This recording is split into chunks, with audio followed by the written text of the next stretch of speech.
7 o'clock, April 16th. Call the regular meeting of the City Council to order. If we can have a roll call, please. Bergen. Here. Drenko. Here. Angus. Here. Kenzie. Here. Rothy. Here. Alstein. Here. Councilperson Shear is out with medical problem this evening, so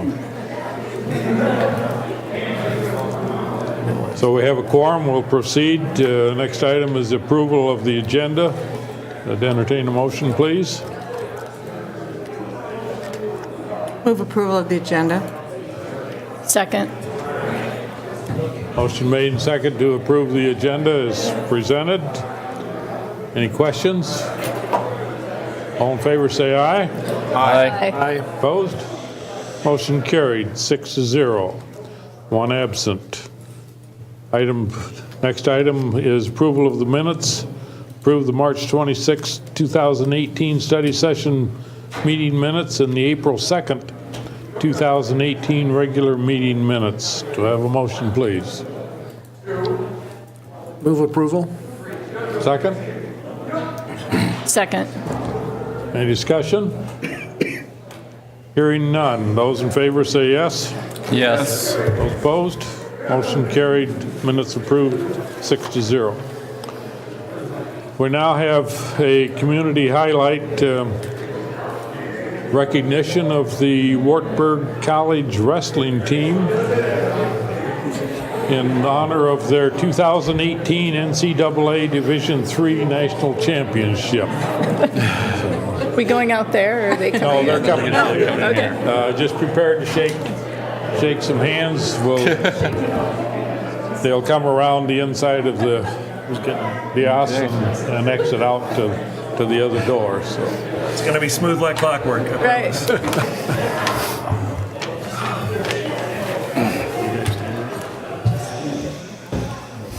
High five. Yeah.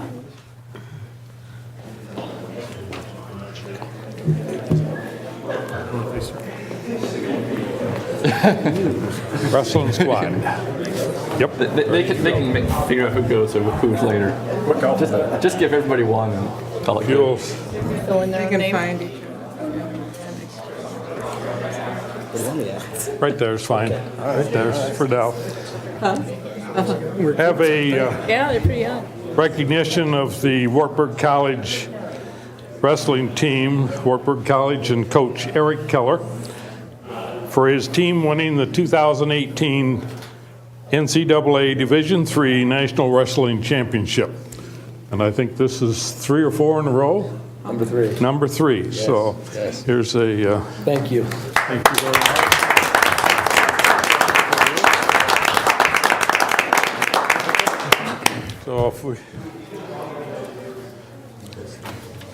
So if we can get the hopefully if you'll step up to that mic and read their names off. I can do that.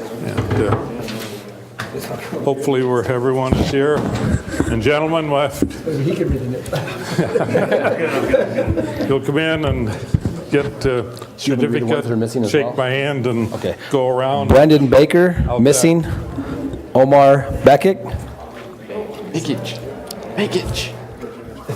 Yeah, I butchered that. Kyle Briggs, Thank you. Appreciate it. Cross Canone. Connor Cleveland, missing. Eric DeVos. Brennan Doble. Bryce Dewey, missing. Jared Ellingwood. Lance Evans. Appreciate it. Thank you. Kyle Fank. Congratulations, sir. Max Forsyth. Congratulations. Shay Hartzler, missing. Nick Hogan. Congratulations. John Junk, missing. Jacob Krakow. Congratulations. Brady Kiner, missing. Zach Lamphere, missing. Ethan Lape. Good job. Derek Leloy, missing. Tyler Lutz, Congratulations. Trevor McLaughlin, Nick Mailing, Noah Padilla, Congratulations. Congratulations. Blake Meyer, sorry dog, Congrats. Congratulations. Brock Rathman, missing, Congratulations. Should have worn my jacket. Mike Ross, No, where's your I book right there? have one, but I forgot we were doing this. Congratulations. Congratulations. Mike Ross, Congratulations. Congratulations. Congrats. Martin Sandoval, missing, Slade Cifuentes, Congratulations, sir. Logan Thompson, Congratulations. Shake everybody, say congratulations. Zion Vasquez, missing. Congratulations. Congrats. You're the toughest job here, man. Great job. Congratulations. Trevor Walton, No, Bowen Wildman, they don't. Congratulations. Got finals next week. Michael Yeatman, Congratulations, yeah. Congratulations, sir. manager Brittany Fuller,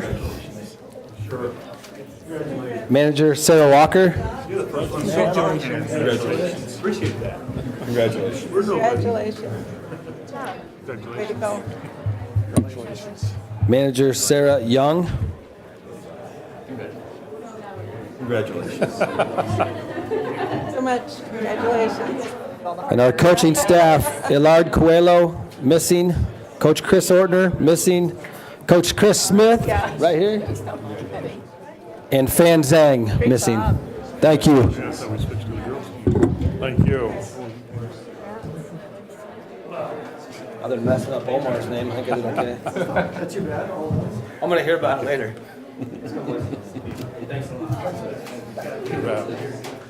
Congratulations. There. Congratulations. Count out somewhere how many we need, and we'll get you the little boxes. Thanks.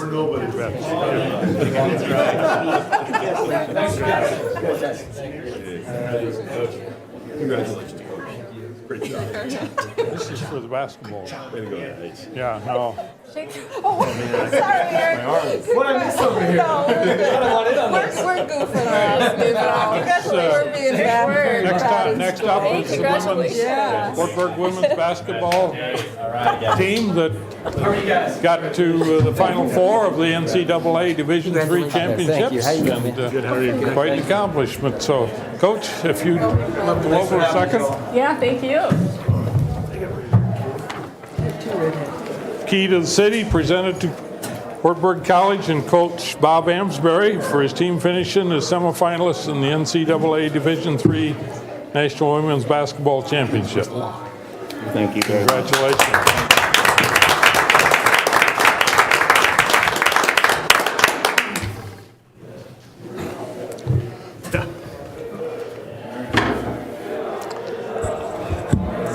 Okay, I know we have several players that aren't here tonight. It's finals week, so, but we do have several. Freshman Allison Bailey, Adrian Butger, Congratulations. Maddie Bush is not with us tonight. Allie Butters is not with us tonight.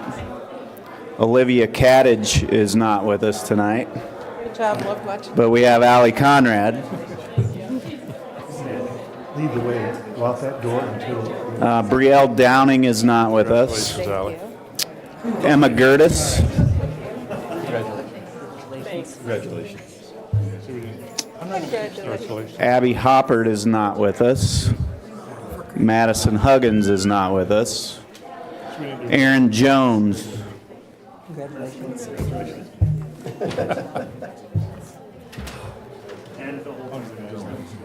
Alicia Kimball.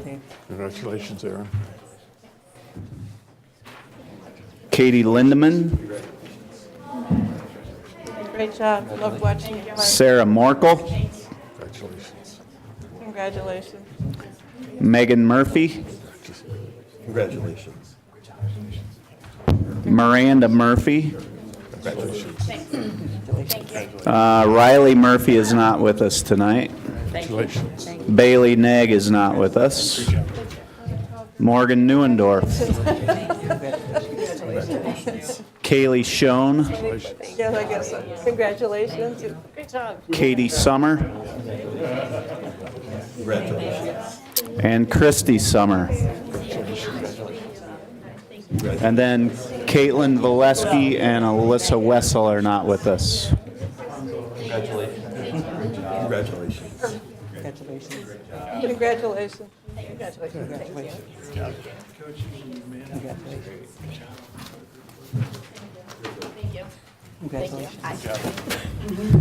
get that a lot. Very good. Thank you. So many elite athletes. Congratulations, Coach. Hey, congratulations. Smoking fast. Congratulations. Great job.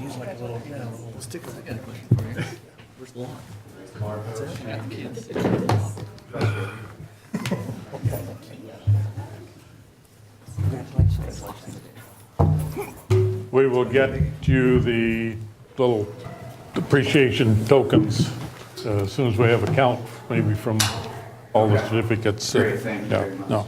This is something that has not been done by the city for several years. It used to be, and it was kind of nice to revive it, and we'll keep our eyes out for the next group of champions, whether it be from the high school or the Wartburg or whatever the case may be. And I get the honor of presenting another plaque.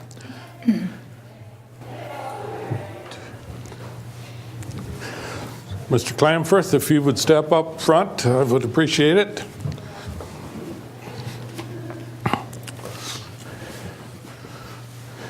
Thanks, Val. Certificate appreciation to David Clamforth for his participation on the Golf Commission. Thanks, I Dave. can't tell you how many years, but we certainly appreciate your. I can't tell you either, but you're the third mayor, so. I don't know if that's good or bad. I don't either. Yeah, no, but appreciate your service to the community and commission. I enjoyed it, and I'm glad I could get a little bit back to the community. Very good, thank you.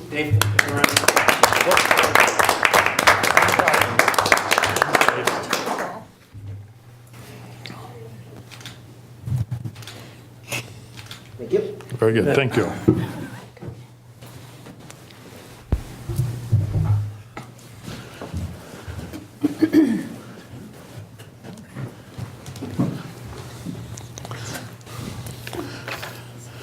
Okay, we got the important, really important parts of the meeting out of the way now, so we'll move on to item G on the agenda is a proclamation for Arbor Day. And a little history of that before I read the proclamation. It says on January 4th, 1872, J. Sterling Morton first proposed a tree planting holiday, calling it Arbor Day, at a meeting of Nebraska State Board of Agriculture. The date was set for April 10th, 1872, and it was estimated that more than 1 million trees were planted throughout the state on that first Arbor Day. And in the years following, other states passed legislation to observe Arbor Day, and the tradition began in schools nationwide in 1882. And today it's celebrated in all 50 states and 40 countries around the globe. So, proclamation is as follows. Whereas trees are a most valuable resource in Waverly and the state of Iowa by purifying our air and water, helping to conserve our soil and energy, creating jobs for our people, providing critical wildlife habitat, and yielding bountiful recreation. And whereas disease, insects, and pollutants have damaged and continue to threaten our trees, creating a need for reforestation programs and concerted public action towards ensuring the future of our city's urban forest. And whereas this year on the 20th of April, Arbor Day, the people of Waverly pay special attention to the wonderful gift that our trees represent and dedicate themselves to the continued health of our city's urban forest. Now, therefore, I, Dean Soish, Mayor of the City of Waverly, Iowa, do hereby proclaim the day of April 20th to be Arbor Day for 2018.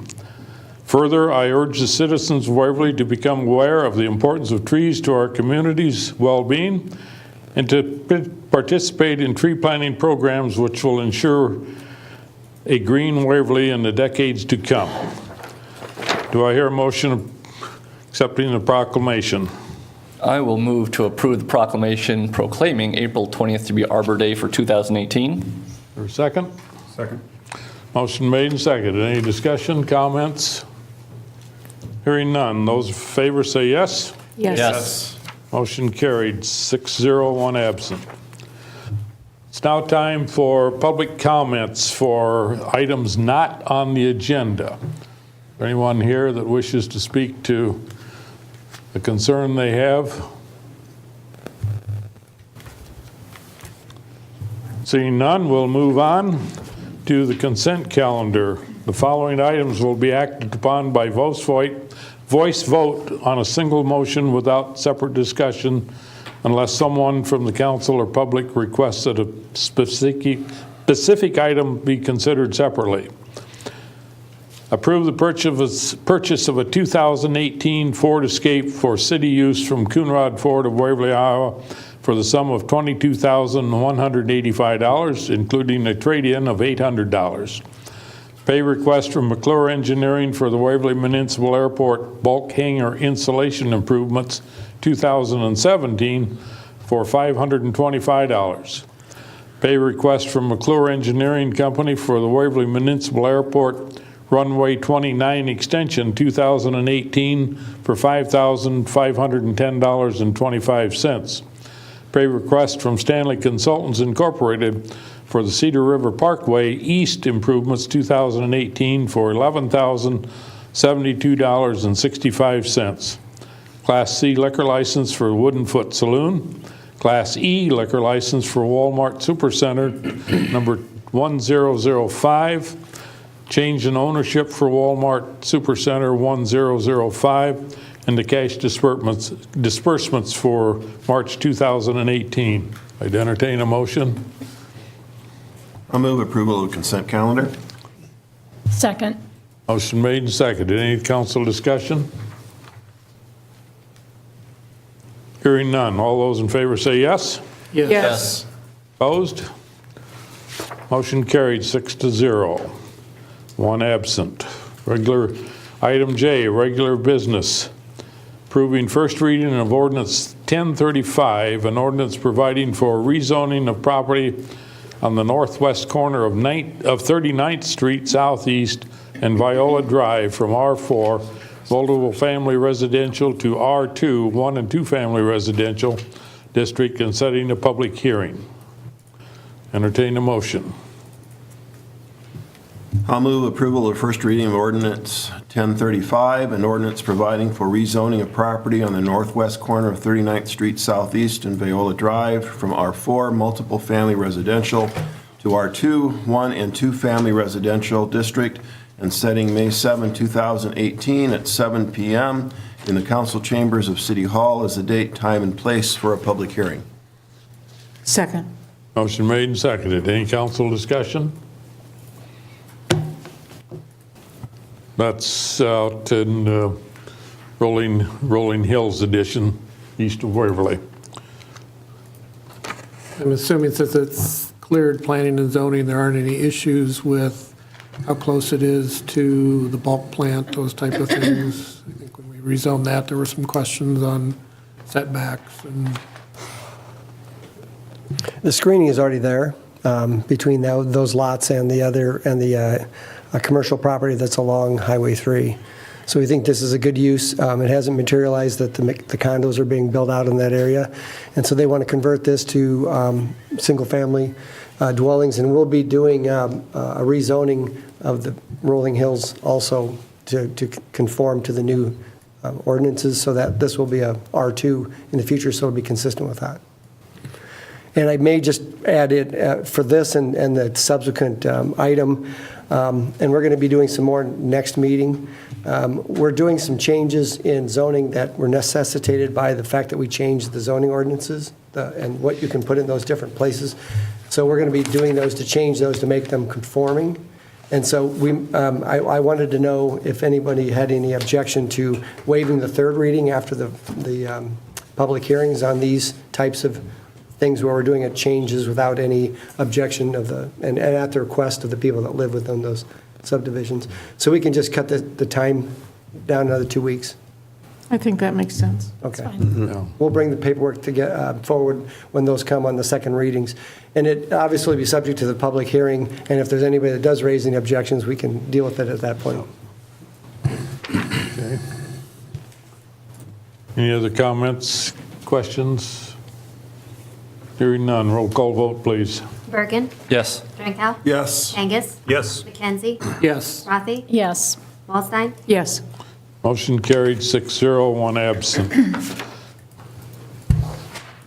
Item number 2, approving first reading of ordinance 1036, an ordinance providing for rezoning of 8 lots within Omni Development First Edition subdivision on the northeast corner of 13th Avenue Southwest and 3rd Street Southwest from R4 multifamily residential to R1 single-family residential district and setting a public hearing.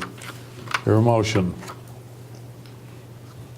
I'll move approval of the first reading of ordinance 1036, an ordinance providing for rezoning of 8 lots within Omni Development First Edition subdivision on the northeast corner of 13th Avenue Southwest and 3rd Street Southwest from R4 multiple family residential to R1 one residential district, and setting May 7th, 2018 at 7 p.m. in the council chambers of City Hall as the date, time, and place for a public hearing. Second. Motion made and seconded. Any council discussion? So I just have a question. So Bill, this was when R4 could have single-family dwellings in it? Right. Okay. Right, so we're just changing this one to R1 because this is a larger lot than the other one. Be property that's directly east of Hy-Vee. And, any other discussion? Hearing none, roll call vote, please. Drinkow. Yes. Angus. Yes. McKenzie. Yes. Rothy. Yes. Wallstein. Yes. Bergen. Yes. Motion carried 6-0, one absent. Item number 3, an update from the Waverly Volunteer Firefighters Association regarding the 2018 Iowa Firefighter Association Convention.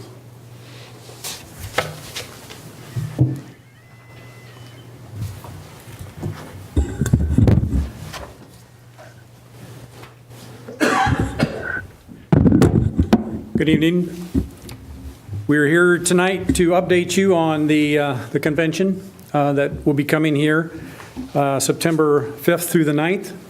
With me this evening is Rob Edgar, the chairman of the convention, and Gary Dorman, our financial director.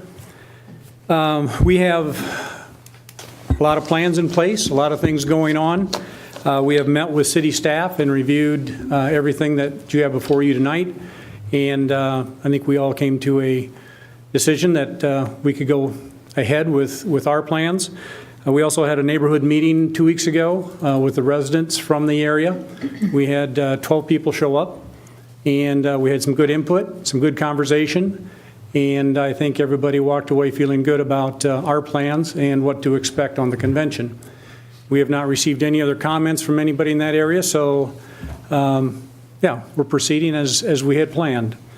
On May 23rd of 17, we applied for and received our special event permit from the city. So that has all been taken care of. And we will be before you later on when we find out a little more detail as far as where we are going to hold our competitions and some things like that. The council was generous in 2016 and contributed about $10,000 for traffic control and other items for the convention. We don't have those nailed down yet because, as we know, our construction downtown is kind of fluid right now, especially with the weather. And so when we get that nailed down, we also to come back before you for the liquor license. So those items will be coming back at a later date. I'm going to relinquish my position to Rob right now, and he'll walk you through everything. Please, as you have questions, feel free to ask them. And if you have any questions of me, I'd be glad to answer them now. I just wondered, Yes, Chief Ann. Hoppel, were there any particular concerns the neighbors had at the meeting? No, there weren't. Nothing specific. It was general. Noise was one issue, and we went through our procedure with that and how we handle any excess noise after the hours of what you call quiet time. But no, for the most part, everything was very, very positive from the neighborhood. Good. Rob? Good evening, Mayor and Council. A few of the items that have been presented to you, one was a city map, and that has some color coding on it to give you direction of what's going on here in town during the convention. We've got the campground marked out, the fire station, which we'll use for registration and merchandise purchase for the guests coming to town. Competition sites, which we've discussed, might move around. Waverly Golf and Country Club, we will host 9 holes Thursday and Friday, both. So that'll be there. The Waverly Bowl-In Thursday and Friday, so we'll take in some bowling. The craft show that we host ourselves and open to the public will be at the new Cross Point Church in the gym, as it was in 16. And then on Saturday evening, about 6 o'clock or dusk, we host the convention parade, which we plan to line up at the Willow Lawn Mall parking lot and then proceed into town. The parade route hasn't been specifically finalized right now, but we'll come before you again. Another item that was given to you guys was the registration to campsite path, and we will use the same path as we used in 16, just using First Street onto Adams Parkway and then Cedar Lane onto 5th Street Northeast, and use our large entrance that we constructed in 2016. Another piece of paper there is the golf cart path, which we had put forth in front of city officials, and there was no objection to us allowing the golf carts to come into town again this year. That was a great addition, I guess, to Waverly that's not always allowed at other towns, so that's always fun to see. And it follows the city code 105.5.10, which has been put in front of Chief Purcell and the Waverly Police Department, so that follows that. And at that, they're required to be back in the campground at 7 o'clock, so we don't have anything out after dark. And then I just have a few facts that was not given to you guys, but as of right now, we have about 1,304 campsites of 1,500 spoken for, and we're still 4 or 5 months away, so that's kind of a fun fact. One thing that we have decided to do this year is on September 1st, Saturday, we're going to host a community-wide event out there where we'll have band and open our beer tent and have, this is kind of a thanks to the community as well as inviting the guests that have come early to the campsite to intermingle with each other. So that'll be quite good. Other than that, at the bottom of the information is our contact. You can contact me through my cell phone number or by email with any questions or concerns, or you can feel free to follow our Facebook page, which is quite up to date at this time. So any questions for me or Dennis? I was wondering if you could just remind us, or maybe some combination of you and Tab, what part, again, now is the city park and, the whole question about what used to be that tall grass area there, and that it still has some sort of hard surface over it, is that correct? Can we just get a summary of that again? Yes, that area was Pheasants Forever nature area. That is where our event tent is currently. At the end of the convention, we will clean up all of our fill lime, et cetera. And as we discussed with staff, that will be reseeded probably in the spring of 19 It'll get too late in the fall of this year to get that done, but it will be restored in 19, back to its original form, or better. So just kind of an easy question. Having done this a second time, what have we learned that we're going to do better this time compared to last time? I'd like to guarantee you no rain, but you know how well that's going to go. Okay. There are quite a few things that we have changed or learned, but as everybody knows, the second and third time you do something, it gets to be a little bit easier. So I think we're heading in the right direction. You said second or third time. Are you planning on doing this another time after this one? No. Okay.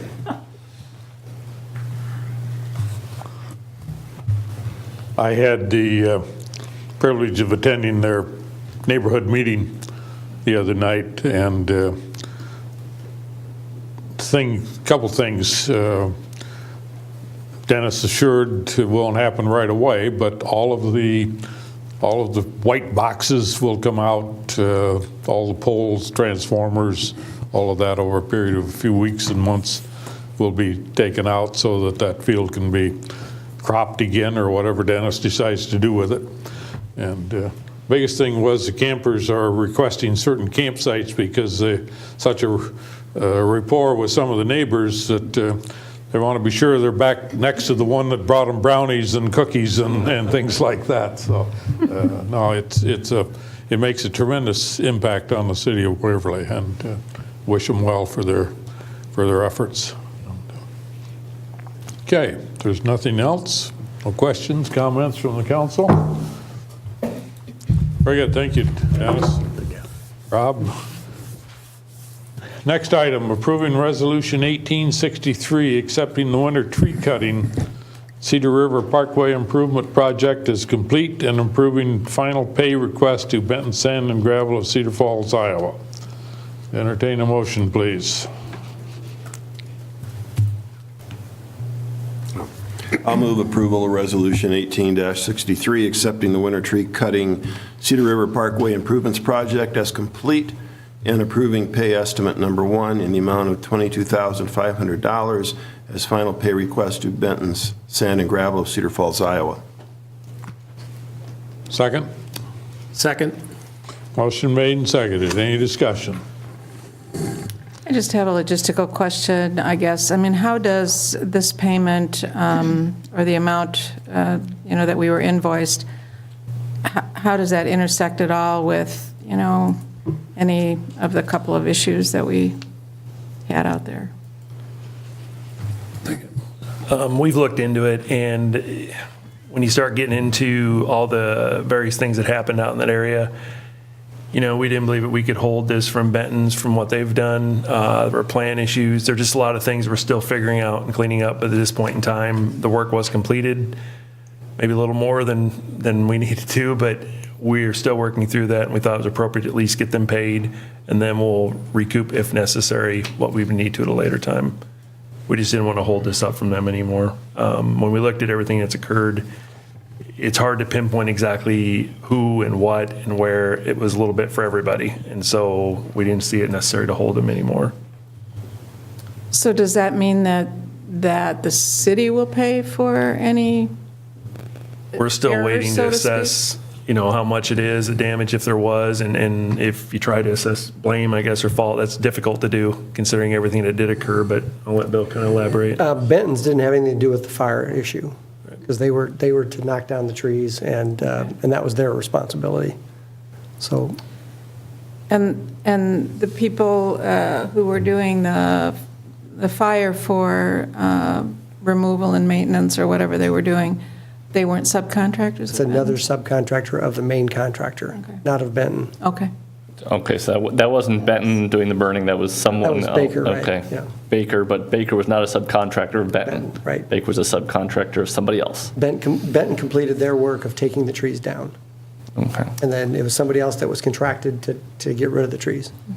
So the only controversy regarding Benton was, did they cut down more trees than they should have, or, there was some concern about were these the right trees to be cut down? Did they get too close to certain preferred trees? But It was more that there were trees within the marked areas, or at least really close to the marked areas, Right. that they were maybe wanting to try and save, and that that didn't get done for at least one tree. Most of them, I think there was some consideration given, and at least one tree was saved. So it wasn't that they were taking it far outside of the limits when Benton did it, for those two that were concerned.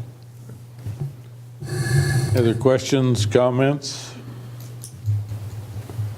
Hearing none, roll call vote, please. Kangas, Yes. McKenzie, Yes. Rothy, Yes. Holstein, Yes. Bergen, yes. Drinkow, Yes. Motion carried.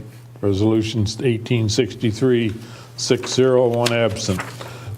Item number 5, approving Resolution 1864, approving a CDB owner-occupied housing rehabilitation program administrative plan for 2018. It's companion to what council approved 2 weeks ago. I will move Resolution 1864, a resolution approving a CDBG owner-occupied housing rehabilitation program administrative plan for 2018 for adopting standard rules and procedures for implementing the program. Second. Motion made and seconded. Council discussion. Hearing none. Roll call vote, please. McKenzie, Yes. Rothy, Yes. Holstein, Yes. Bergen, Yes. Drinkow, Yes. Kangas, Yes. Motion carried. 6-0, 1 absent.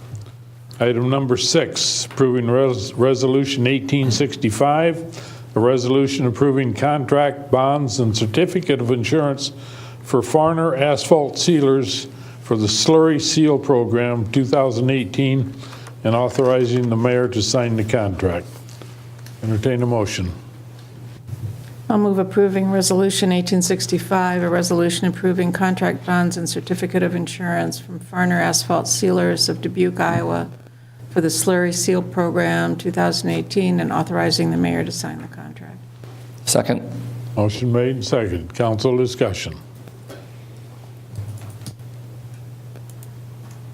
Hearing none. Roll call vote, please. Rothy, Yes. Holstein, Bergen, Yes. Drinkow, Yes. Kangas, Yes. McKenzie, Yes. Resolution 1865 carried 6-0, 1 absent.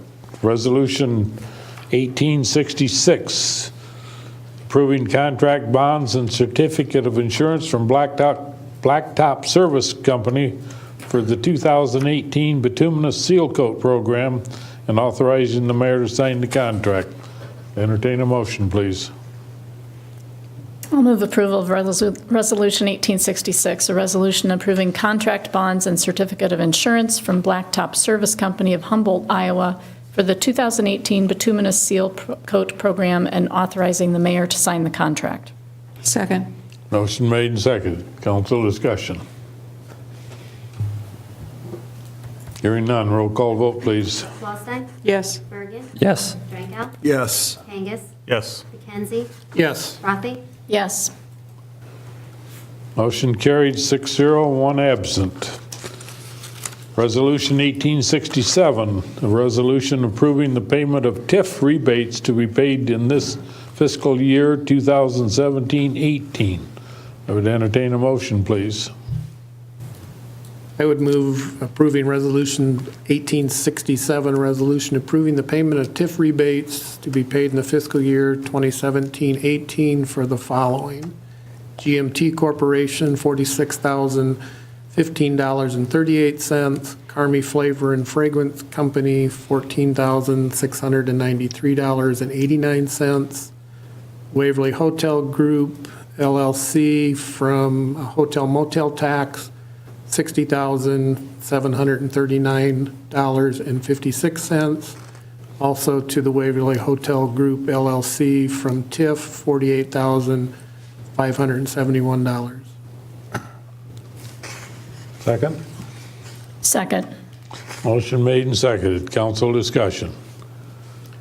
Now, I know we are obligated under the development agreements that we signed with these companies to pay these rebates. But my question is, I know that we are in the midst of seeing a lot of the funds that we were hoping to get because of the rollback of commercial and industrial property real estate taxes, that now the backfill that we may not be getting from the state. Is there any effect whatsoever on that, those reduced property tax levies on these companies that would have any effect on these rebates, the TIF rebates? I know one with the hotel motel tax, obviously. Those are already established, the rollbacks had already taken place before these became effective, at least Cobblestone. With the Carmi Flavors, that would have been done a 7-year. I believe it was already in place, though, the rollback. So we didn't, I don't think it changed in the midst of that. There's nothing we can do about it anyway, but I find it interesting that we're providing all of these tax rebates to companies when we're not, and they are two separate issues, I understand that, but we're not getting the tax backfill that we were supposed to be getting from the state, and we're paying out, all of these rebates back to these companies when they're already receiving reduced taxes that we're not getting paid for. So, it's kind of a double whammy that we're getting from the city. And I'm obviously I'm going to vote in favor of the resolutions because we have an obligation to follow through on the agreements. But, I've been concerned for a number of years that we need to be very careful of awarding these kinds of rebates when we have development programs, and when they come up in the future, I think that we need to take a really close look at them because they can end up costing us a lot more money than we really anticipate they're going to cost us. I know that the taxes that has been generated by a lot of these projects far exceeds what we're paying out in rebates, because we're actually paying back just a portion of the rebate of property taxes that were generated.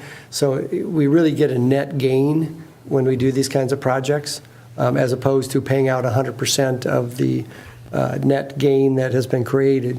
So I think even with the Cobblestone, there's more than 50% of the new taxes will come back to the city to be used. Well, I'm not going to get into a debate tonight on the proper use of TIF money because that's not what's in front of us here. But I'm just really concerned about the fact that we had our legs cut out from under us by the state on these property tax backfills, and it certainly affects the amount of money that we are getting in property taxes. These are all things, all factors we really need to look at when we're doing these development agreements, I guess is what I'm saying. And when these are going forward, when they're brought forward to us in the future, we need to make sure that we take a really close look at whether this development agreement is really necessary for this development to actually go forward, and how it's going to affect the city, not just in terms of net property tax gain, but in a lot of other different ways too. So probably not a germane discussion for today, but I just wanted to bring that up since this was part of the resolution that we had today. Appreciate your patience with me. Okay. I had a question about the Cobblestone agreement where they were supposed to have a certain number of FTEs and did not. They came up a little short. The history of that requirement was when we talked about putting that agreement together, we asked the management company that was going to be managing the hotel what they thought was the right number of units that would take to manage that with a full occupancy or close to full occupancy. And they came up with 9. I was a little uncomfortable at the time when we did it because I thought they were sort of just eyeballing it and kind of guessing at it. And it ended up being just a little bit underestimated. The jobs that are created weren't the kind of jobs we would do under job creation under Quality Jobs Act type of thing. So it really wasn't the impetus to be giving them an economic development grant. It was really the generation of property taxes and the fact that we were putting a hotel in downtown. And so I think it wasn't the main thing for that agreement. It clearly was a little bit short, and what I would probably, and what I'm going to ask the ownership group to do is they were going to have a meeting with their management company and decide if the right number is 8 instead of 9, that they would ask to come forward and amend that agreement to provide for a minimum of the number they can reach so that we don't come up short in a particular year. It's very possible that next year and the years after, as they continue to gain occupancy, that won't be a problem. But what we'd be asking them to do is they could pay another unit per month, and that would be maybe being less efficient than they need to be in that situation. And the jobs they're creating that we're counting for these FTEs are housekeeping, in addition to a couple of full-time jobs. So they're really totaling housekeeping hours and then creating the FTE for that. It was kind of an unusual situation at the time, and again, I think it was the management company that missed the mark a little bit on whether they'd be comfortable with the 9 number. And like I said, we may see it be 9 next year anyway, but if they feel like it's going to be consistently between 8 and 9, I'd like to have them come back and ask for that amendment with this group. The other thing is the agreement actually requires that we pay out 100% of the increment each year until the $340,000 is paid, which means it could be paid off in about 3.5 years. And based on the fact that they were at that 8.17, we indicated that we would be doing it a 1/7 instead of the whole amount, so that basically we could hold that back at this point and just do the 1/7 of that grant. In future years, if they were meeting that criteria, then they arguably could get more than the 1/7, but I think they're comfortable with the 7th each year. Well, so what did the original agreement say if they didn't hire the number of people they promised they would? What was the consequence of that? It provided for the council to be able to say that they hadn't met their obligations under the agreement. And then what happens? It could say that they wouldn't be paid for that this year. So the council could actually make that decision. That's an option for the council. And can I ask? Sure. And then that would be true for each of the future years, as long as the agreement, No, each year would be a different, each year is a different, yeah, right? It would have to be Different what was target. shown for the previous year. all right. So it's changed each year, the FTEs? No. The FTEs do not change. You have to check each year for the previous year as to whether they met the criteria. And we usually use these, we've used these in situations where you have 75 jobs or 100 jobs or Quality Jobs Act type situations. We used a form for the first time when we used this one from the firm in Des Moines, and it provided for this. In retrospect, it really wasn't the main driver of this agreement, and I think I wish they would have been a little bit more conservative when they projected what they would be using for this type of a hotel. It doesn't require a lot of employees when it comes to how you run your business as far as operating it. And so when you're talking about that small of numbers, it's hard to get to that point where you're thinking, how many FTEs do I need to make 9 or 8 or whatever it is when you're doing housekeeping hours mostly, in addition to your manager or your maybe assistant front desk person and maybe a maintenance person. And I certainly want to encourage development. I guess I just don't understand why you put it in there if you're not going to enforce it. And is it our responsibility to change the FTEs for them so that they come in accordance with the agreement, or is it their responsibility? I think that's confusing. Right. We look at agreements and think, is there substantial compliance? And would this be a harsh penalty for basically when you've accomplished substantial compliance with the agreement? When you're talking about the difference between 8.17 and 9 FTEs. We struggled with this as a group, and we decided that we wanted to make sure you were aware of it so that it wasn't something that we didn't disclose to you. But we still felt that as a whole, the agreement has been substantially complied with. And the fact is that we have 7 years to pay out $340,000. If we didn't pay out anything this year, you could make it up next year or another year after that. And I know that when this was negotiated with them, they were looking at the early years, especially as far as cash flow, to make sure this is when they need these kinds of rebates the most, when they're still building their room. And so it's, again, certainly wanted to make sure you're aware of these numbers. Has their occupancy percentage been lower than they expected? I don't think so. Or not? No, I don't. I think it was more of a misjudgment about what numbers they were going to put on that agreement. That was probably something they hadn't had answered before, or hadn't put in any agreements before, because that would be unusual for that small a number of and relatively low-paying jobs, not the kind of quality jobs that we give rebates for in industrial-type settings. As much as I may have issue with the agreement itself, I think that this is extremely immaterial. 8.17 as opposed to 9, and the purpose of the agreement wasn't to generate employment growth. So Yeah, I was just confused by it. Yeah, those things happen. Yeah. So I don't think it's a big thing. It probably would have. I doubt if it would have made an effect on the agreement if the number 5 had been put in there, or some other number. That wasn't really, I don't think, an issue of trying to hit a certain employment goal. Bill and I had a chance to talk about this after economic development last week, and it was one of the questions I asked, where were they at on the actual generation of hotel motel? And if you take the 356, divide that by 7, that's about 50,000 a year. They were over 60,000 this year. So again, I think they exceeded the impact we were hoping they would have in the community in the downtown. To me, that offsets a percentage of a person. Oh, yeah. We're really not after. That wasn't the intent of the agreement, I guess. And it could be that their housekeepers are so efficient that they don't need as many hours. Well, that's something we did talk about, though, is that whole, do you penalize them for being efficient? They are generating what they Right. thought. Had that been the case as well, and they weren't generating the hotel motel, and it looked like there is an actual issue, we might have been a little more concerned. But if they're doing what they said they were and beyond, they just happen to be doing it with one less body most of the time, I'd hate for them to hire somebody else to get the rebate. Right. When No, exactly. they don't need to. So that's why we wanted to bring it to you and let you be aware of what it is.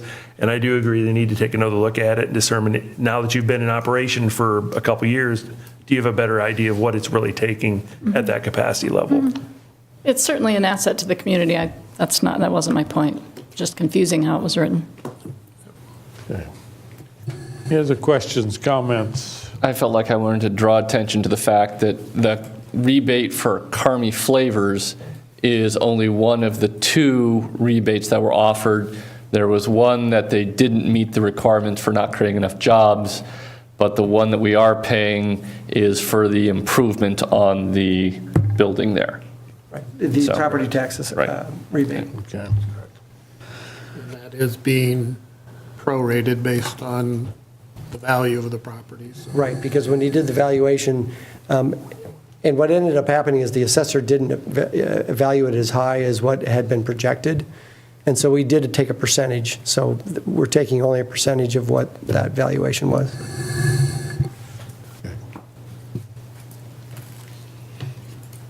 Anything else for the good of the cause?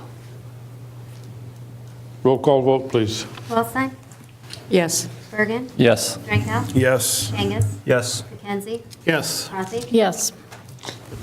Resolution 1867, passed 6-0, 1 absent. Item number 9, approving Resolution 1868, a resolution adopting the City of Waverly City Council Rules and Procedures. Entertain a motion, please. Move approval of Resolution 1868, a resolution adopting the City of Waverly City Council Rules of Procedure. I'll second. Motion made and seconded. Council discussion. I certainly feel that this is a great step forward. Again, the issue I have is some of what's in here is in its entirety or very close to it, also in the city code. It's anytime you get language pertaining to the same thing in multiple places, you have the opportunity for it to get out of sync. So I don't know if there's a way in this document to note that it also lives in the city code, so that if future councils choose to change things, they know it needs to be changed in both places, those type of things. That's true in a few places, and we could insert that as a non-substantive change to this. Yeah, so basically, we refer to the Iowa code that is being duplicated in here. We would do that with the Iowa code and then the city ordinance also. Ordinances, yep. So I will do that. It is nice, on the other hand, I think, to have everything, the things that were added, as yeah. well as the things that are in state and city code in one spot. In one place, yeah. So you don't have to read the whole city code, just look for it. And then, only because I don't do it very often, and I usually make the mistakes I'm pointing out here, on page 5, the last sentence under paragraph 1.10A, it says, "Public may submit items to the mayor or." It's just kind of hanging there, who is the or? It's talking about who can submit agenda items. 1.what? 1.10. Oh, the last sentence. Yeah. Paragraph Oh. A, last sentence. Right. We'll delete the or.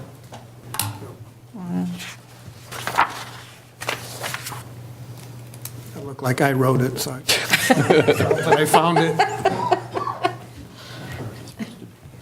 What did we have in mind there? Does anybody remember? I think it said city administrator before that. I think that was the intent. That would under make there. sense. But I think we discussed that we would like the public to be going through the mayor and not through the city administrator. I think I intended to have a period there, so, sorry. Maybe we just need to take out the or. Yep. Okay. I'd appreciate that a lot. I really would. Okay. I think it's a good document. Should accomplish what was attempted a year or two ago and got sidetracked. And for those that have been on the council prior, and it's overall, it appears to be a good document. We can, like everything else, we can try it. We can always amend it, so. And again, I don't know how to do it other than bringing it up here and as we interact with the public, but on page 14, section 1216 talks about how citizens can bring forward complaints, grievances, recommendations, and I like how it's laid out. Hopefully their first contact would be with one of us. If they can't get what they need there, then it can be brought to the public forum as we do at each meeting.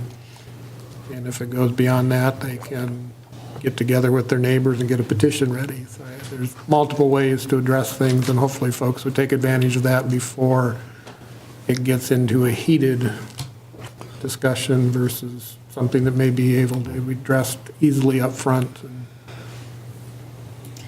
I think because council members come and go, well, I mean, sometimes so do city administrators, but, and not you specifically, but I mean, administration, city staff in general, I do think the responsibility for always bringing it back when there is a new council should be noted and maintained by city staff, so that we're sure to review it with each new council, because I'm sure there will be room for improvement.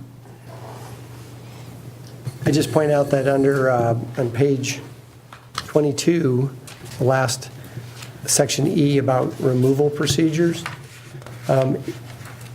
this, what I'd have to do is we'll bring this back as an ordinance if you wish us to do that, so that you can enact that as an ordinance, and I have to find a place for it in the ordinance, so we'll bring that separately, and you can enact that procedure, and then it'll be reflected the way it is here, so that it still is in the rules, but you'll have a separate ordinance that will insert. What page are you on, Bill? Near the end, 22. 22. Section E, it starts at that point. So we'll bring that forward separately.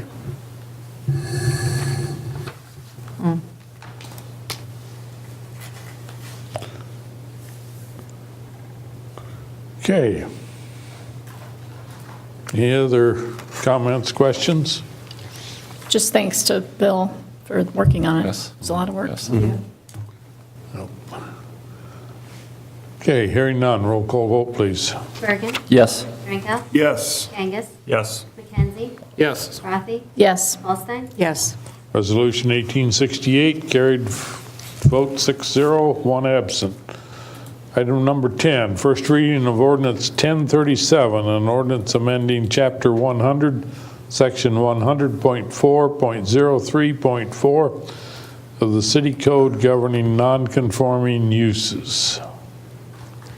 Entertain a motion, please. I'll move the first reading of ordinance 1037, an ordinance amending chapter 100, section 100.4.03.4 of the city code governing residence allowances to be rebuilt in the R2 residential, R3 multiple family residential, and R4 multiple family residential transitional districts. Second. Motion made and seconded. Council discussion. I have one question. We are allowing single-family residences to be built in a non-conforming R2. Aren't they currently allowed in R2? If they're currently allowed in R2, why do we need to include R2 in this ordinance? Probably overkill. We wanted to make sure that there were no questions about whether something that maybe wasn't the right size or the right setbacks. And the exception that we're amending is actually an exception that was done by a prior council to allow that residences within districts that didn't necessarily allow houses would not prevent them from rebuilding it upon destruction. And ironically, when we changed the zoning ordinances, we ended up with some non-conforming homes. And so we wanted to make sure we changed that exception to cover other residential districts too. So we just threw in R2 for that reason. I think we just made our new R2, R3, R4 relevant here. It probably didn't need to be in there, but it's just kind of a blanket thing. The only thing that it doesn't allow you to rebuild is when it's a M1 industrial. Right. So any homes that are in an industrial area, we don't want them to rebuild those.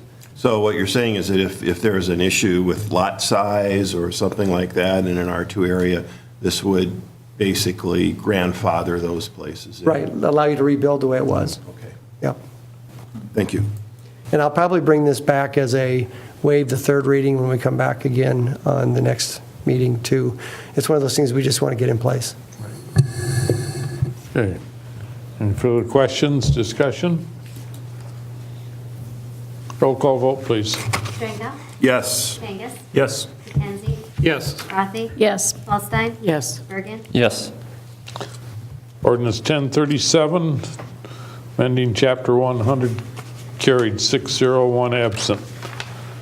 Third and final reading of Ordinance 1034, an ordinance amending Chapter 102 of the City Code, providing for amendments to the current floodplain management section. Entertain a motion. Move approval of third and final reading of ordinance 1034, an ordinance amending chapter 102 of the city code providing for amendments to the current floodplain management section. Second. Motion made and second. Council discussion.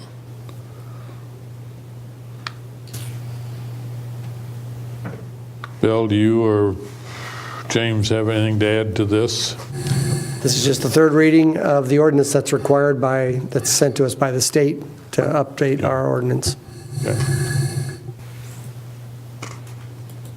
Hearing no other questions, comments, roll call vote, please. Kangas. Yes. McKenzie. Yes. Rafi. Yes. Holstein. Yes. Bergen. Yes. Drinkow. Yes. Motion carried, 6-0, one absent. Item number 12, planning discussion for city administrators' performance evaluation.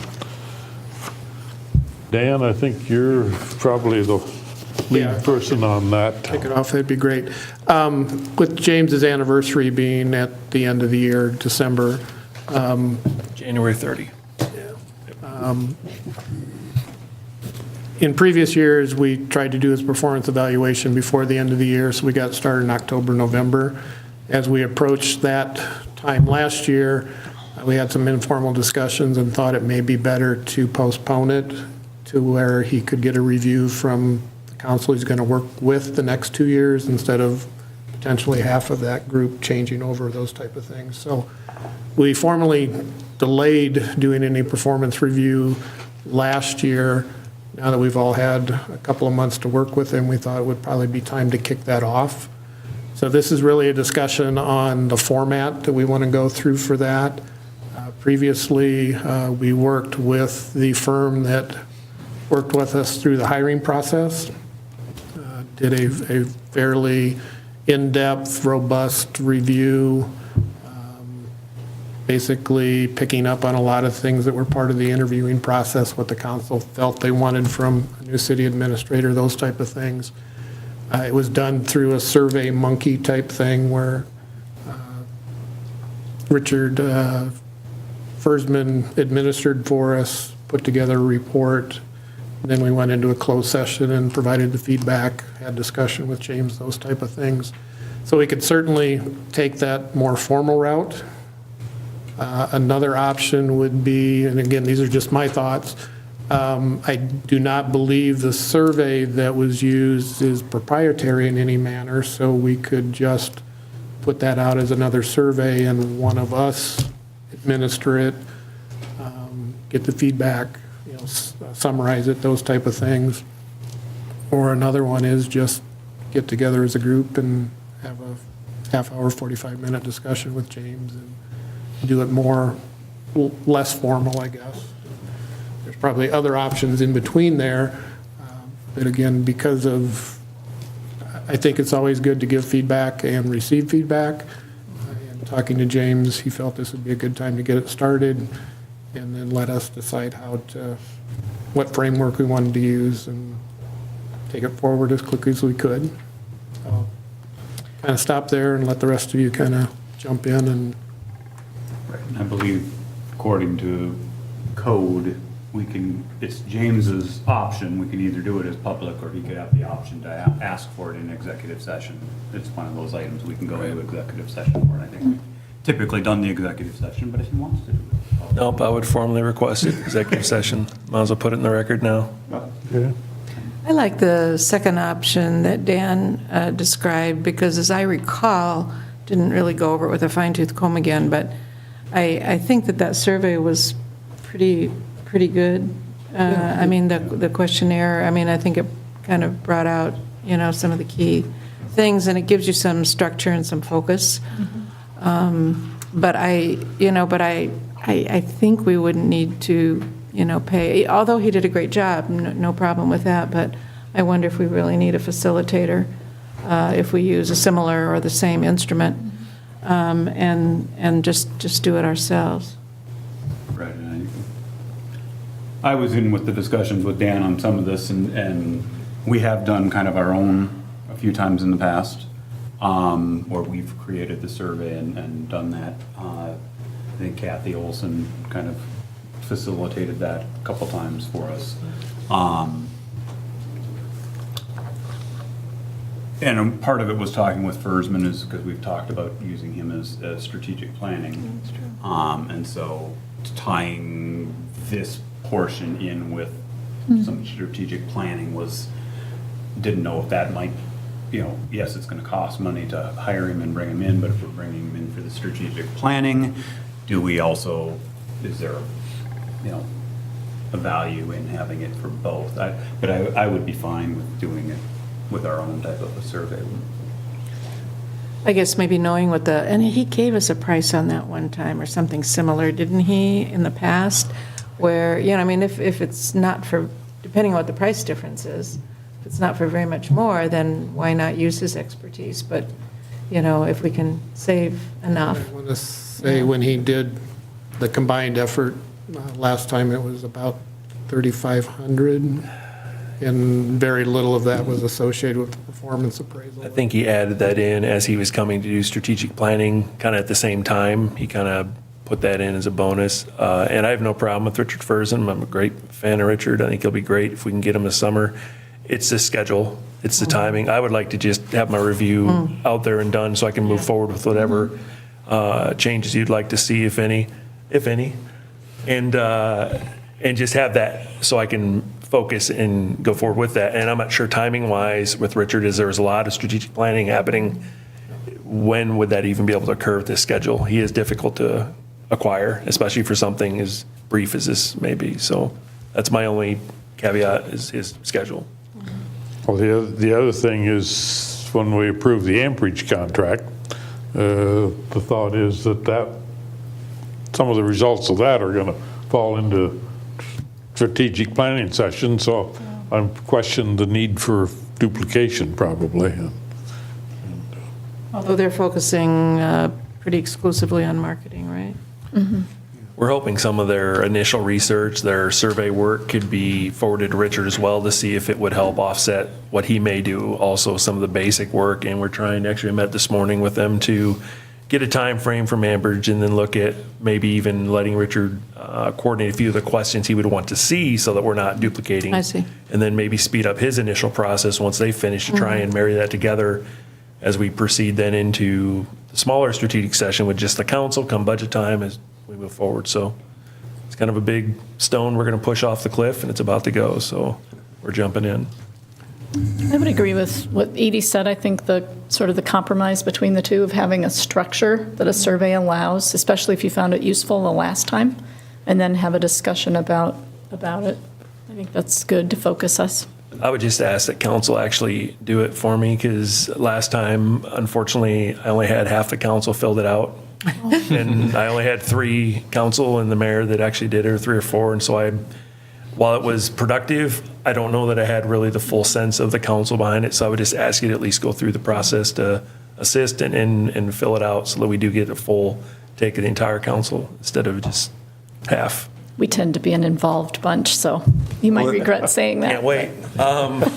Let me just say, I don't have a whole lot of expertise in doing performance appraisals. I'm not the person that conducts the performance appraisals in our office. So I would tend to probably favor more of a facilitated approach. But if the rest of the council and James are comfortable, as long as there is some structure to it, I certainly think that I can figure out what's going on and be able to provide some decent input. So, but there needs to be structure of some kind. But if there isn't a copyright issue or anything with the what's been used in the past, I have no problem with going forward with that. Yeah. The structure is kind of here's the skill, the task, and then a 5-position rating, exceeded, didn't exceed, those type of things. So the feedback that was presented was kind of summarizing that out of the 7 people that ranked you in this is where it fell on an average, that type of thing. And then most of them had some free form that if you had some unsolicited or unformatted comments you wanted to give back. I just want, before I lose track of this, this is not only, or I should say, we have the opportunity not only to do it as the 7 or 8 of us. In the past, it has gone down to the director level and that type of thing. And I guess I would recommend that we would stay with that. They get to work with James on more of a day-to-day basis. So For now, most of them. I think it gives you a good balance to look at the feedback across a larger That's a good group, idea. as well as individual comments. It's always hard in a small group not to be able to say, oh, you said that, type thing. Well, I'll know. I mean, that's one thing, having a third party do it does give you a little bit of cover there, but again, I think we're all professional enough that we'll phrase our comments in a constructive manner, and again, in a group of 20 or less, it's pretty easy to figure out who said what, so.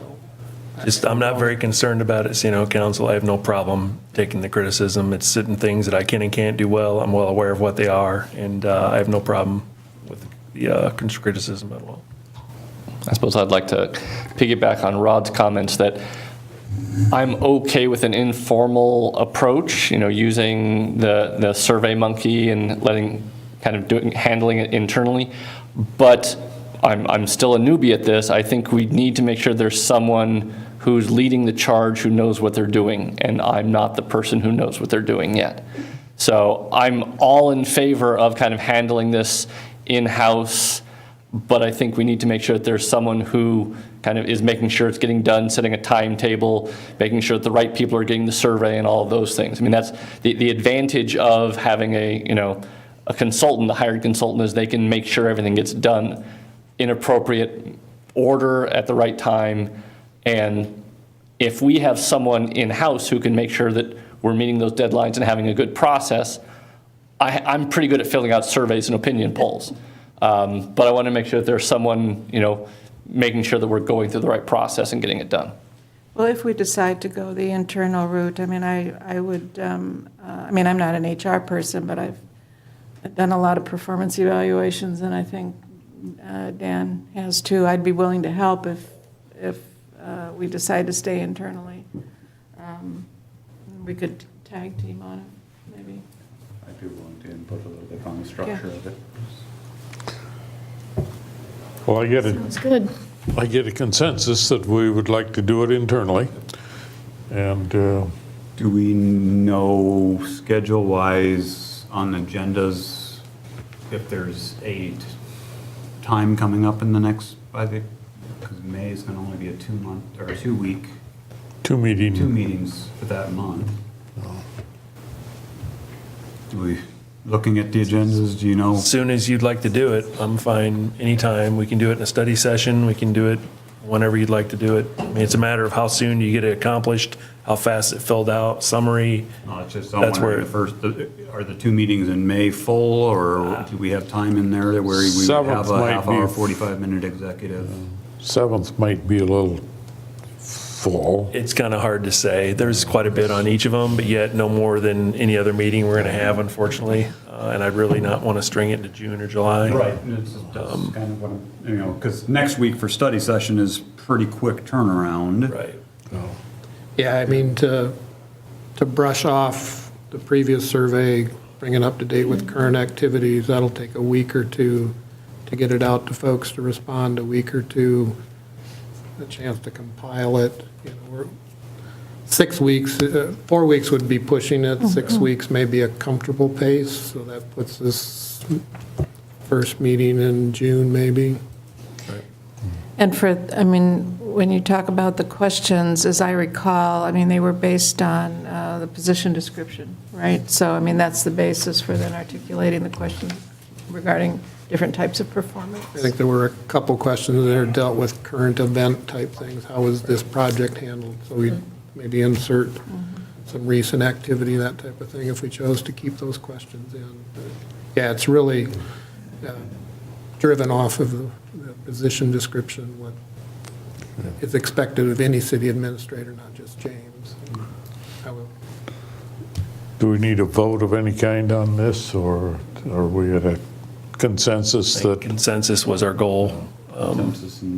Dan and Edie, if you would spearhead this, and Tim can jump in with some information, and very good. We'll look forward to seeing a survey then before too long. So, item number 13, approval of mayoral appointments. I hope I can get through this. Well, it could be. Probably not. Kipladegi is reappointed to the Upper Cedar Watershed Management Improvement Authority for a term ending May 2019. Rod Lent is reappointed to the Upper Cedar Watershed Management Improvement Authority for a term ending May of 2019. Dr. Stephen Main is reappointed to the Upper Cedar Watershed Management Improvement Authority for a term ending May 2019. Kathy Olson, reappointed to Planning and Zoning Commission for a term ending May 2023. Richard Dane, reappointed to the Planning and Zoning Commission for a term ending May 2023. Carl Benning, appointed to replace Ernie Brandt on the Civil Service Commission. Ernie resigned because of health reasons, so he'll fill out the term ending 2021. James Perry is replacing Mark Lenius, who chose not to be reappointed on the Library Board for a term ending July 2024. Aaron Jones is reappointed to the Library Board for a term ending July 2024. Ross Helgevold is reappointed to the Library Board for a term ending July 2024. Bob Jewell replacing Vern Gidley on the Board of Adjustment due to resignation for the term ending May of 2023. Chris Brunkhorst reappointed to the Historic Preservation Committee for a term ending June 2021. And Mary Meyer is reappointed to the Historic Preservation Commission for a term ending June 2021. Entertain a motion. I'll move approval of the mayoral appointments. Second. Motion made and seconded. Any questions, comments? Just a question on this Upper Cedar Watershed Management Improvement Authority. Does that group still meet? It's off and on. I mean, I don't know. I'm trying to remember when we sat down with Dr. Main. Dr. Main was in about a week ago. Yes, sir. I know we kind of disbanded our hazard mitigation committee a while back because of. This is a completely different group. It has to do with management of the watershed, not necessarily the hazards on the river or things. It's a group composed of several counties, right, and people from that. And we're kind of halfway in the Upper Cedar, and we're halfway in the Wapsie-Pinnakin, and so it's kind of a unique one for us. So he wanted to be reappointed. I do think they meet off and on. I'm not sure if it's quarterly or how often, and sometimes when there's a little more activity, they'll meet more often. Sometimes the floods will bring a lot more meetings depending on what's coming up. But yeah, he had brought it to us, Dr. Main did, about being reappointed, and so we decided to take that on. Yeah, actually, when I contacted the three, there was no hesitation about being reappointed. You know, none of them questioned the need for it. It was just, let's go. So, okay. Motion made and seconded. All those in favor say aye. Aye. Those opposed? Appointments are approved 6-1. Reports from boards and commission. Planning and Zoning Commission minutes. Anything addition on what other than the minutes? Stand received into record. Waverly Law Board, Bremer Waverly Law Board minutes from March 12th, 2018. Just a note that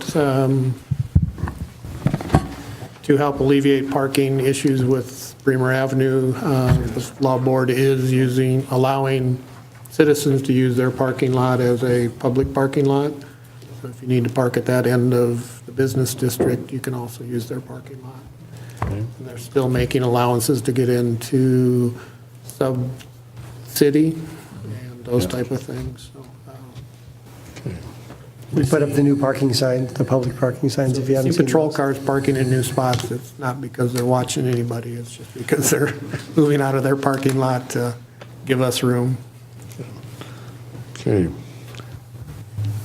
Law Board minutes received into record.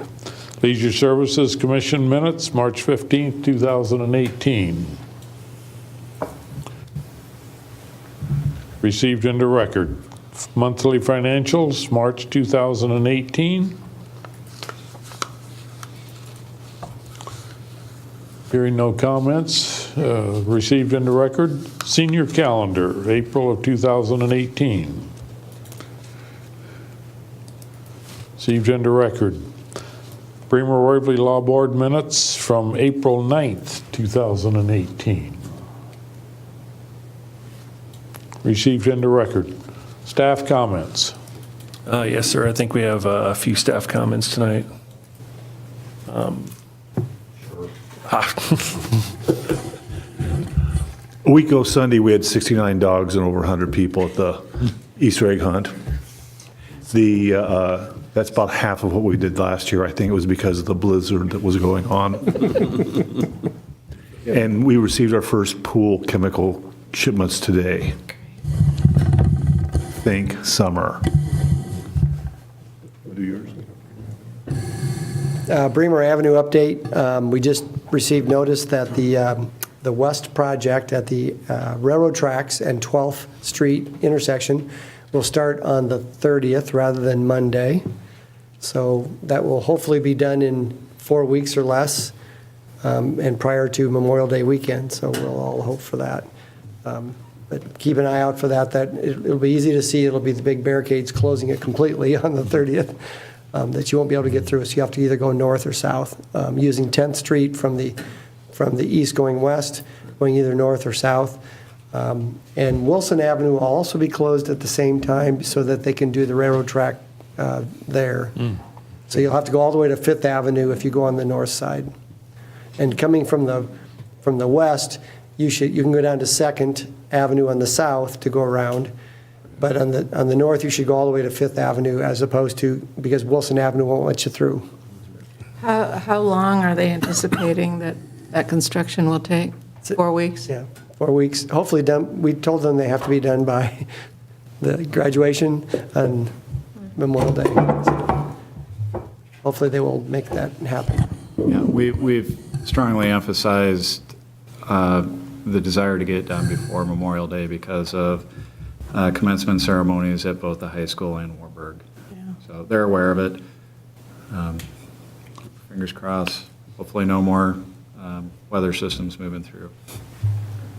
Will they then move up to 20th, or has that even been scheduled yet? That'll be a different project. In a worst-case scenario, if they're not done, I mean, I hope that's not the case, obviously, but will you provide some signage? We'll certainly do what we can. Right, okay. So We're just hoping to push them to be done. Yeah. And if nothing yeah. else, maybe even if a partial lane or something could be done at some point, if it's looking like it's going to be delayed, maybe have a lane each way open. Maybe not all four, but maybe one each way. Keep in mind, it's two parts of that, because the railroad does their own work, Yeah. and then the contractor will be doing the approaches on both sides, and they'll be doing the 12th Street intersection. So if some of it's done, we'll have to see what we can work out. I think it's all we have, sir. Okay, just I think we'll need to depend on the media to make sure that the public is well aware of what's going to happen. And This is the info. okay. No other staff comments? City council comments? I got a thing that I want to talk about. So after the vote on Casey's, I've had a lot of people talk to me about traffic concerns at the intersection of 4th and 10th. And in particular, there's a lot of comments about how traffic backs up on the northbound 4th Street traffic for people trying to turn left on 10th. And the request is, can we turn on the protected left turn light there? What is the process for doing that? Could we do it? Those sorts of things. yes, so that is on our radar. One of the things that Casey's is doing is a traffic impact study that will be reviewed by the DOT, and part of that, they're looking at the existing traffic conditions as well as the proposed future traffic conditions, not just for Casey's, but also for the businesses that are opening up on the southeast quadrant of that intersection. So our intent is to utilize that traffic impact study as the basis for changing the timing or adding the protected left turn lanes, not only in the north direction, but possibly even in the south direction. So that is, in effect, kind of one of the contributions that they're going to be making to the changes at that intersection. They'll have a working traffic impact study that will be reviewed by the DOT and will become the basis for changing the timing and the signal operation at that intersection. What's the time frame on that? soon. I think Casey's is looking at moving forward at this point, so I would hope that that information would be available and vetted by the DOT within hopefully a couple of months. So, we're looking at, we've already been in communication with Waverly Utilities about the hardware that would be necessary, as well as are the controllers, the signal controllers capable of doing what we think is going to be the outcome. So we're already looking in that direction. Rod? Well, I would just remind people, with all of the construction going on downtown on Bremer Avenue, that we're not only looking at trying to move cars from one end of town to the other, but First Street is also the only intersection where pedestrians can cross over from one side of Bremer Avenue to the other. And just in the last week, I was probably close to getting hit several times. I don't believe it was personal. I think it was just a general confusion over the fact that the road has to be shared not only with other drivers and getting used to the intersection, but also the fact that there are pedestrians crossing at the same time. So I just hope that you know, people take your time. You'll get through the corner. You know, shaving a few seconds off your trip is not worth endangering someone's life. So, you know, that is the only place where pedestrians can cross. You know, just be aware of that and look out and keep everybody safe. Tim? Just checking with Mike and noticing that the river is up a little bit, and we've had, you know, some precipitation, particularly to the north of us, has had more. Are there any concerns with the river? Is it just something we're keeping an eye on right now? And Yes, we're keeping an eye on it, and it's going down right now. Evie? I just noticed we had this Waverly Utilities brochure at our seats today. I don't know if anybody was going to say anything about that. I just glanced at it quickly, but it looks like there's some interesting information there. No? Okay. I don't think we had them ourselves. Okay. I just looked at it quickly, but yeah. It looks like we're doing well in terms of outages and other things compared, especially compared to other providers. So, yeah. Ann?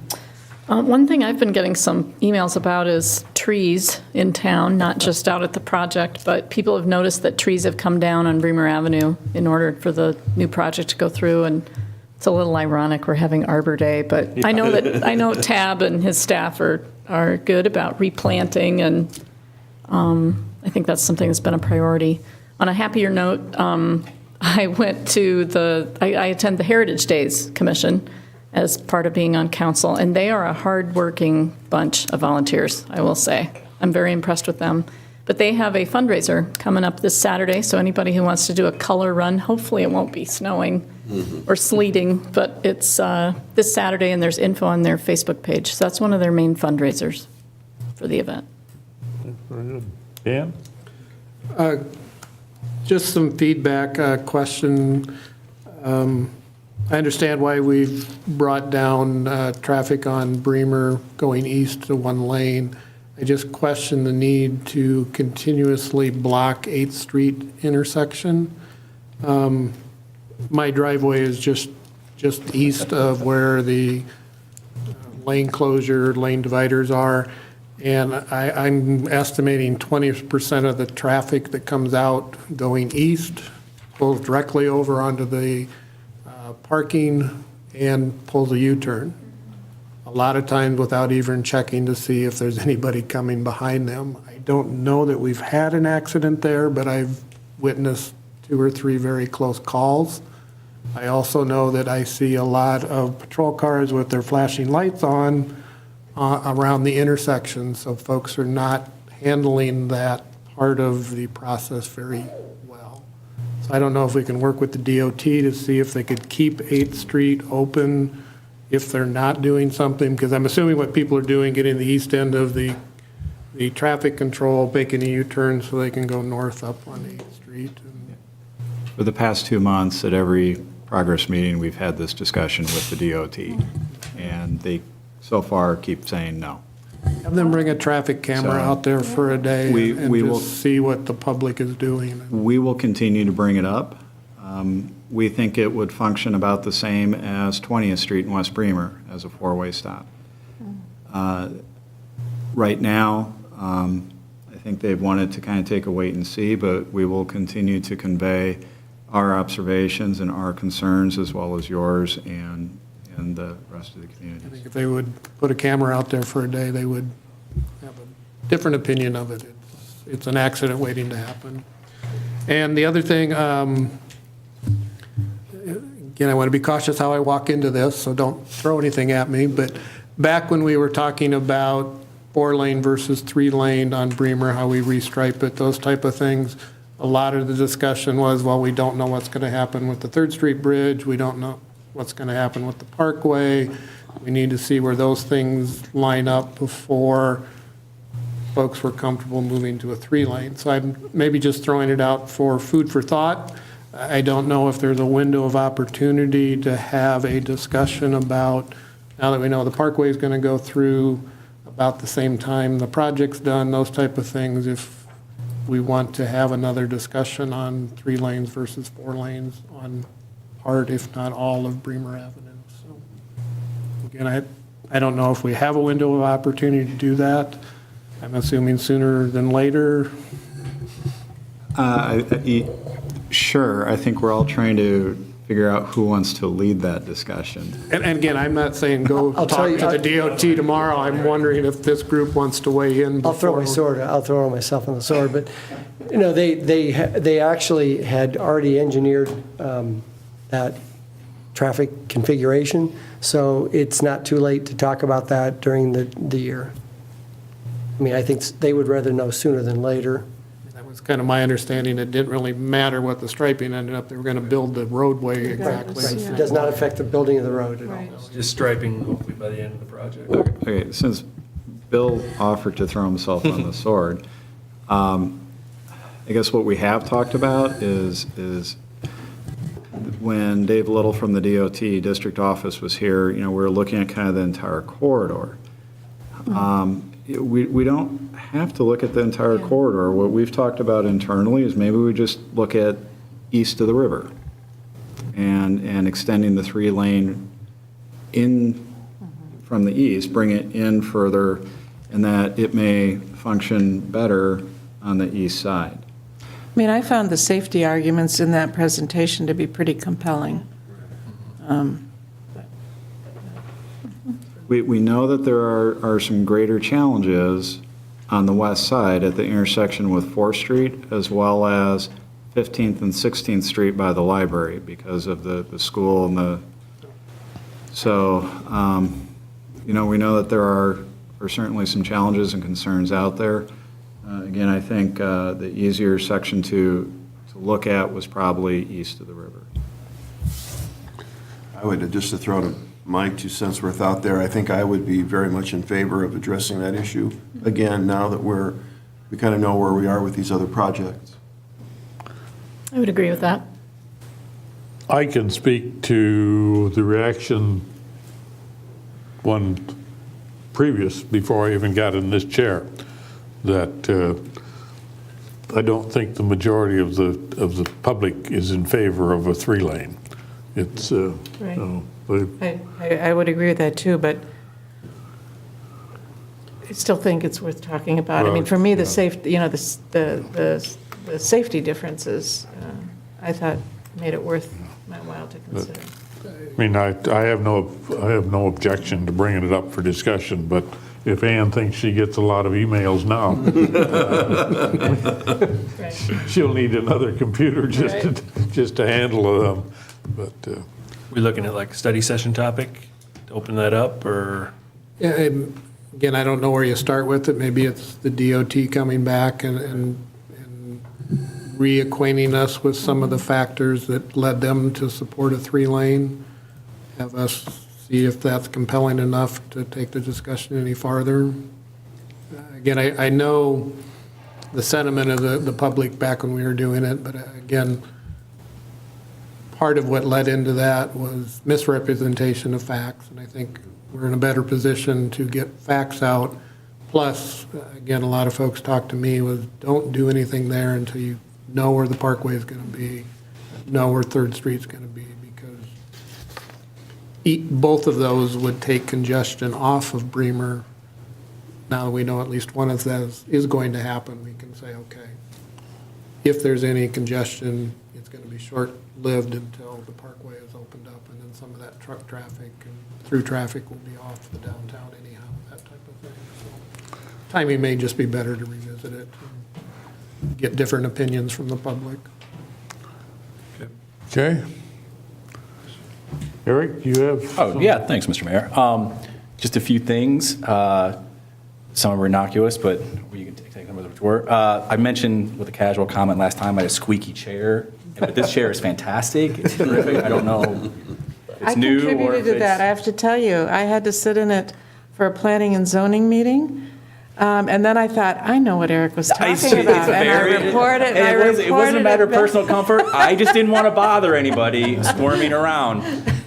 Second, I had a great time coming to these meetings, especially welcoming and honoring the Wartburg athletic teams that were here. It just as part of the record, I just want to throw out congratulations to a couple clubs from one of my alma maters, the University of Notre Dame. You might have heard that the women won their women's basketball championship a couple weeks ago. And what's that? Eric cares. And then a week later, the hockey team was runner-ups to University of Minnesota Duluth. So I do know people. Right. You send me pictures when you go watch them play. All right. And the other thing, too, is upon reflection from last meeting, so a couple weeks ago, I just wanted to say how impressed I was with council deliberations, especially around the Casey's rezoning project. All 7 council members spoke very thoughtfully. And what I thought as somebody who is from the community and sitting here and listening to this was the most important thing with respect to council and their process and how they deliberate and how they went through this was that I thought that each person, each member, no matter which way they came down on the issue, had given very deliberate consideration to the wider public, as well as, on one hand, as well as those directly impacted by that. I thought that those factors, again, were given just a great deal of consideration. And even though, there was a different calculus for how everybody arrived at their vote, I thought that I was just very impressed with how the debate was conducted, how all of the very factors were given due consideration. And so I just wanted to say that I was very impressed with council for doing that. And Mike, who's not here, had said, well, why didn't you say anything? And I'm like, there is no way that I was going to weigh in on something like that. And so, again, I just was, very impressed with how everything was handled. So that's it. Very good. Thank you, Eric. And we'll look forward to seeing you next week. Yep. At another meeting. But